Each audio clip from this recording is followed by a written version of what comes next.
शेतकरी मित्रांनो नमस्कार. मी युवराज बागल, काईट हायटेक पंढरपूरमध्ये आपलं स्वागत आहे. आजचा आपला विषय काय आहे की आपला जो सगळ्यात महत्वाचा पॅनल आहे त्याचं आपण अनबॉक्सिंग आणि इन्स्टॉलेशन हे बघणार आहोत. तर आपला जो इनबिल्ट विथ सिरीज आहे, म्हणजे असा पॅनल की ज्याच्यावर तुमची 3 फेजची मोटर 2 फेजलाही चालते, 3 फेजला चालते आणि लाईट उड्या मारत असेल तरीही ते ऍडजस्ट करून चालते. तर हा सध्या सगळ्यात ट्रेंडिंगचा म्हणजे सगळ्यात जास्त विकणारा हा प्रोडक्ट आहे. आणि ह्या पॅनलचा असा बॉक्स येतो. तुम्हाला तो बॉक्स ओपन करून पॅनल असा बाहेर काढायचा आहे. तर हा असा पॅनल येतो. तर तुम्हाला इथं दिसत असेल ह्या पॅनलला डिस्प्ले येतो. डिस्प्लेवर मोटरचं व्होल्टेज एम्पियर हे येतं. एलईडी इंडिकेशन येतात 2 फेज 3 फेज व्होल्टेज एम्पियर आणि मोटर ऑन. 2 फेजचं बटन सेपरेट येतं, 3 फेजचं बटन सेपरेट येतं. त्यानंतर पॅनलला जर आपण डायग्राम बघितली तर इथं L1 L2 L3 आणि खाली लिहिलंय 3 फेज सप्लाय फ्रॉम मेन्स, म्हणजे मेन्स कडनं आलेला 3 फेजचा सप्लाय. त्यानंतर R1 R2 running capacitor, T1 T2 touching capacitor. त्यानंतर P1 P2 P3 3 phase supply to motor. ह्याला डायरेक्ट मोटरचं म्हणजे मोटरचं कनेक्शन जोडायचंय. तर असा हा आपण याला इनबिल्ट का म्हणतो, तर याच्यामध्ये इनबिल्ट स्टार्टर आहे आतमध्ये. आणि विथ सिरीज कॉन्टॅक्टर का म्हणतो, तर हा लाईट उड्या मारलेलं ऑटोमॅटिक आतमध्ये ऍडजस्ट करतो. कॉन्टॅक्टरला प्रोटेक्शनसाठी एमसीबी दिलाय. तर हा असा तुम्हाला आतून पॅनल दिसतोय. तर शेतकरी मित्रांनो, हा बॉक्स मधून काढून घेतल्यानंतर हा पेटीमध्ये बसवून घ्यायचा आहे व्यवस्थित. लक्षात ठेवा 63 एम्पियरच्या कॉपरच्या फ्युजा तुम्हाला यासोबत वापरायच्या आहेत. तुम्ही कलर कोडच्या वापरल्या तर अजून चांगलं आहे. ह्या पॅनलची सगळ्यात महत्वाची गोष्ट काय, तर हा पॅनल जोडताना तुम्ही सिंगल फेजलाच जोडायचा आहे. कारण सिंगल फेजला पॅनल चालणं महत्वाचं आहे. 3 फेजला हा पॅनल 100 म्हणजे चालतोच, काही विषय येत नाही. त्यानंतर कॅपॅसिटर मॅचिंग हे सगळ्यात महत्वाची गोष्ट आहे. तुम्ही जो रनिंगचा कॅपॅसिटर वापरताय तो योग्य क्षमतेचा आणि मोटरने योग्य एम्पियर घ्यावा असा वापरायचा आहे. मोटरच्या वायरी, आलेल्या वायरी आणि कॅपॅसिटरच्या वायरी ह्या कंपल्सरी कॉपरच्याच पाहिजेत, म्हणजे तांब्याच्या. आणि त्याला लग्ज वापरले तर अतिशय उत्कृष्ट. कधीही पॅनल जोडताना पॅनलमध्ये जे नट आहेत ह्या सगळ्या नटांवर हात मारून घ्यायचा. ही सगळ्यात महत्वाची गोष्ट आहे. का, तर हा पॅनल तुमच्याकडे, सपोज आता तुम्ही नगर जिल्ह्यात आहात किंवा संभाजीनगरमध्ये आहात किंवा आपल्या सोलापूर कुठेही जर तुम्ही असेल, तर हा काही ट्रान्सपोर्टमध्ये तुमच्यापाशी आलेला असतो हा पॅनल. तर ट्रान्सपोर्टमध्ये येताना जे काय व्हायब्रेशन्स होतात त्या व्हायब्रेशन्समुळे हे नट लूज होण्याची शक्यता आहे. त्यामुळे पॅनल जोडल्यानंतर तुम्ही सगळी नट ही टाईट करून घ्या. जर नट टाईट असतील तर तो जो पॉइंट आहे हा गरम होणार नाही, हिट होणार नाही आणि खराब होणार नाही. तर ह्या 2-3 गोष्टींची तुम्ही काळजी घ्या. पॅनल जोडताना तुम्ही मी सांगितल्याप्रमाणे सिरीज बल्ब तयार करून घ्या. तर आपल्या आधीच्या व्हिडिओप्रमाणे असा सिरीज बल्ब तयार करा. तुमच्याकडे मीटर असेल तर अतिशय उत्कृष्ट आहे, पण जर नसेल तर असा सिरीज बल्ब तयार करा. अंदाजे वायर जोडताना तुम्हाला 1 नंबरला फुल जोडायची आहे, मध्ये सगळ्यात कमी, आणि 3 नंबरला मीडियम वायर जोडायची आहे. पॉज करा. तर अशा प्रकारे सिरीज बल्ब तयार करा. मागच्या व्हिडिओमध्ये दाखवलंय. एक वायर दोन्ही बल्बाच्या एक पॉइंटला द्यायची आणि दुसऱ्या पॉइंट पासून अशा 2 वायरी बाहेर काढायच्या.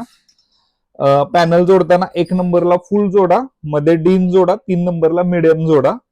P1 P2 P3 मोटरच्या वायर जोडून घ्या. रनिंगचा कॅपॅसिटर, टचिंगचा कॅपॅसिटर अशा प्रकारे जोडून घ्या. आता आलेल्या वायरी 1 नंबरला फुल, मध्ये डीम आणि 3 नंबरला मीडियम हे कसं ओळखायचं, तर असा सिरीज बल्बनं जर तुम्ही 1 आणि 3 ला लावलं तर हे दोन्ही बल्ब सगळ्यात जास्त लाईट लागली पाहिजेत. सगळ्यात प्रखर जिथं लागतात तिथं 1 नंबरची आणि 3 नंबरची वायर घ्यायची, आणि जिथं सगळ्यात कमी लागतात तिथं 2 आणि 3 नंबरची वायर घ्यायची. इतकं सोपं कनेक्शन आहे. सिरीज बल्बनं तुम्ही हे आलेलं कनेक्शन देऊ शकता. एका बल्बनं हे तुम्हाला चेक करता येणार नाही, कारण 2 फेज जर एका बल्बला गेला तर तो 230 व्होल्टला बनलेला असतो, तो फुटतो. त्यामुळे सिरीज बल्बनं तुम्ही कनेक्शन करा.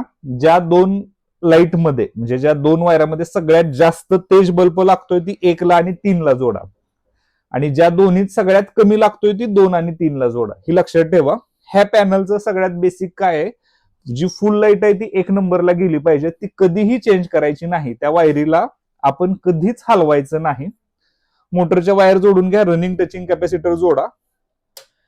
सिंगल फेजला सिंगल फेजचं, 3 ला 3चं दोन्ही बटन तुम्ही चालू करून ठेवू शकता, किंवा फक्त सिंगलला चालू करायचंय किंवा फक्त 3ला, तुम्हाला जसं पाहिजे तसं ह्याचं बटन तुम्ही वापरू शकता. अशा प्रकारे कनेक्शन करून घेतल्यानंतर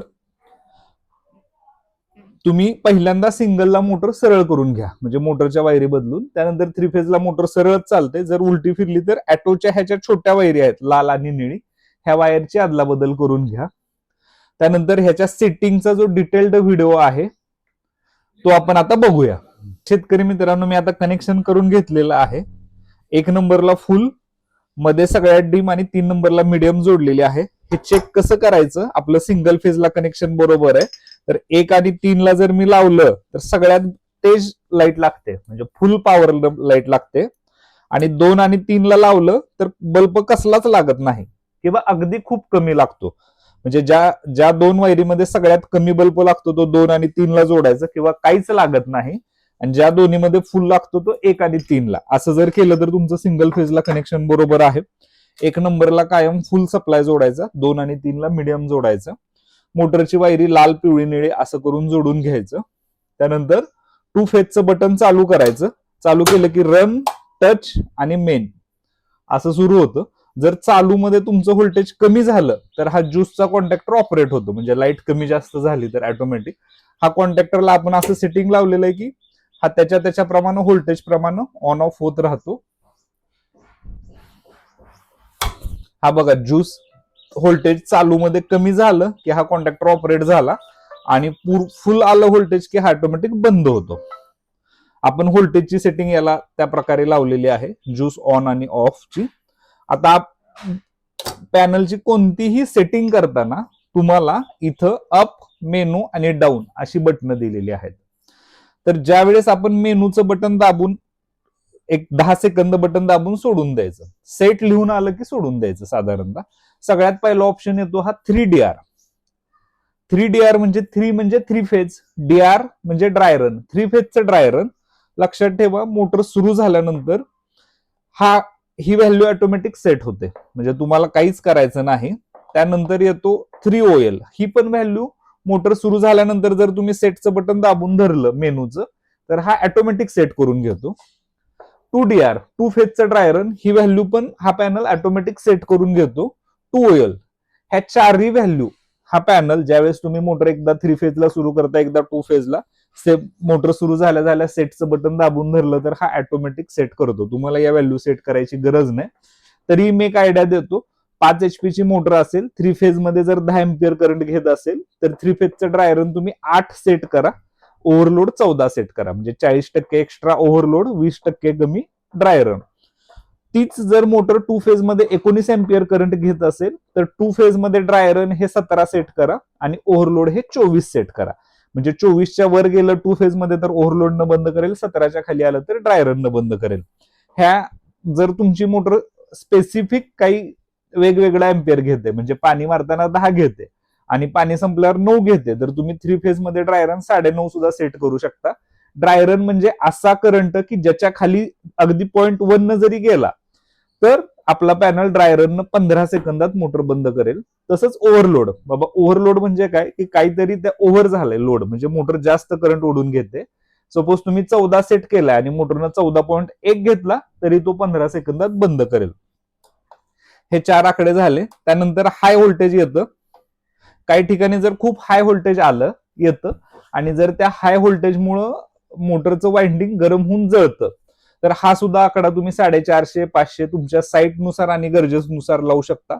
लो व्होल्टेज आणि हाय व्होल्टेज हे फक्त सिंगल फेज मध्येच काम करतं, 3 फेज मध्ये करत नाही, हे लक्षात ठेवा. लो व्होल्टेज म्हणजे काय की त्या व्होल्टेजच्या खाली व्होल्टेज आलं तर मोटर बंद करेल. आता लक्षात ठेवा, सिंगल फेजला साधारणतः 250 व्होल्टेज किंवा 300 व्होल्टेज, म्हणजे तुमच्या मोटरनुसार साईटनुसार डिपेंड आहे. तर तुम्ही तसं व्होल्टेज सेट करा की ज्याच्या खाली आलं तर मोटर बंद राहील.